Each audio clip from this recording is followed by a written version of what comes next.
Motivation আপনাকে শুরু করাতে পারে, কিন্তু ডিসিপ্লিন আপনাকে শেষ পর্যন্ত পৌঁছাতে সাহায্য করে। মোটিভেশন হলো এমন একটি অনুভূতি যা আপনাকে কোনো কাজ শুরু করার জন্য উৎসাহ দেয়। কিন্তু মানুষের অনুভূতি প্রতিদিন কি একরকম থাকে? কখনোই না।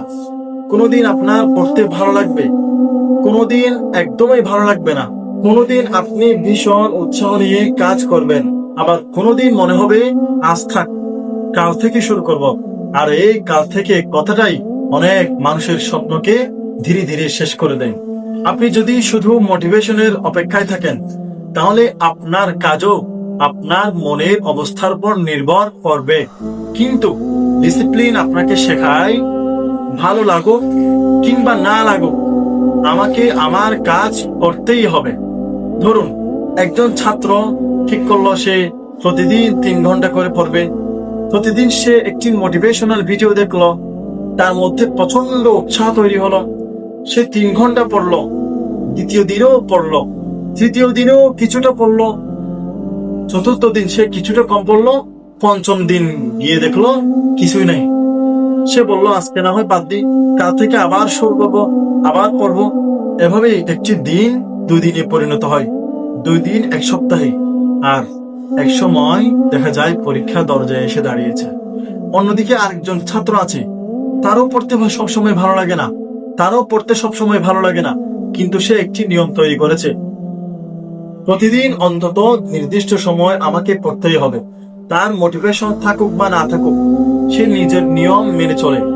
1 মাস পর হয়তো দুজনের মধ্যে খুব বেশি পরিবর্তন দেখা যাবে না, কিন্তু 6 মাস পরে, 1 বছর পরে, তখন তাদের পার্থক্য অনেক বড় হয়ে যাবে। কারণ একজন অপেক্ষা করছে মোটিভেশনের জন্য, আর অন্যজন তৈরি করেছে ডিসিপ্লিন। ডিসিপ্লিন মানে এমন নয় যে আপনাকে প্রতিদিন অসাধারণ কিছু করতে হবে। ডিসিপ্লিন মানে হলো ছোট ছোট ভালো কাজ নিয়মিত করে যাওয়া। আপনি প্রতিদিন 10 ঘন্টা পড়তে পারবেন না, সমস্যা নাই, কিন্তু প্রতিদিন নিজের জন্য নির্দিষ্ট সময় পড়তে পারেন। আপনি যদি একদিনে পুরো জীবন বদলে ফেলতে না পারেন, সমস্যা নাই, কিন্তু প্রতিদিন একটি খারাপ অভ্যাস কমাতে পারেন। আপনি একদিনেই সফল হতে পারবেন না, কিন্তু প্রতিদিন সফলতার দিকে 1 ধাপ করে এগিয়ে যেতে পারেন। মনে রাখবেন, বড় পরিবর্তন অনেক সময় বড় কোন সিদ্ধান্ত থেকে আসে না, বরং ছোট ছোট সিদ্ধান্তের ধারাবাহিকতা থেকেই আসে। আজকের তরুণদের সবচেয়ে বড় সমস্যা হলো আমরা আমাদের সময়কে নিজের নিয়ন্ত্রণে রাখছি না।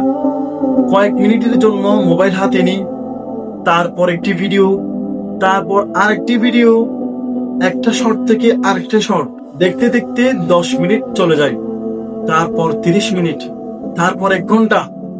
আর দিনের শেষে আমরা বলি সময় কোথায় চলে গেল বুঝতেই পারলাম না, সময় কিন্তু হারিয়ে যায়নি, আমরাই তাকে কোথায় ব্যয় করেছি সেটা খেয়াল করিনি।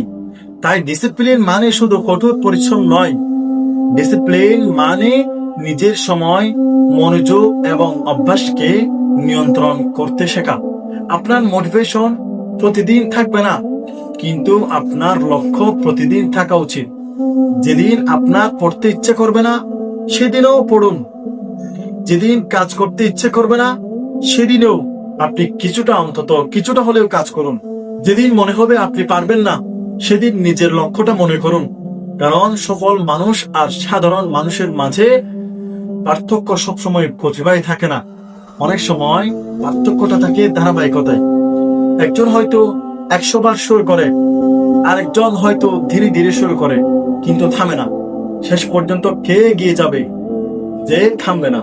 তাই আজ থেকে মোটিভেশনের জন্য অপেক্ষা করা বন্ধ করুন।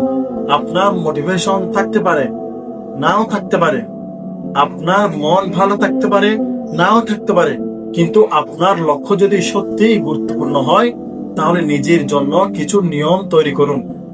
প্রতিদিন অল্প পড়ুন, প্রতিদিন অল্প শিখুন, প্রতিদিন অল্প উন্নতি করুন, আর সবচেয়ে গুরুত্বপূর্ণ, নিজের সঙ্গে করা প্রতিশ্রুতি রাখুন। কারণ পৃথিবীর সবচেয়ে কঠিন প্রতিযোগিতা হলো অন্য কারো সঙ্গে নয়, নিজের গতকালের সংস্করণের সঙ্গে। গতকাল আপনি যেখানে ছিলেন আজ সেখান থেকে এক ধাপ সামনে যান। হয়তো সেই এক ধাপ খুব ছোট, কিন্তু প্রতিদিন এক ধাপ করে এগোতে থাকলে একদিন আপনি ফিরে তাকিয়ে দেখবেন আপনি আর আগের মানুষটি নেই।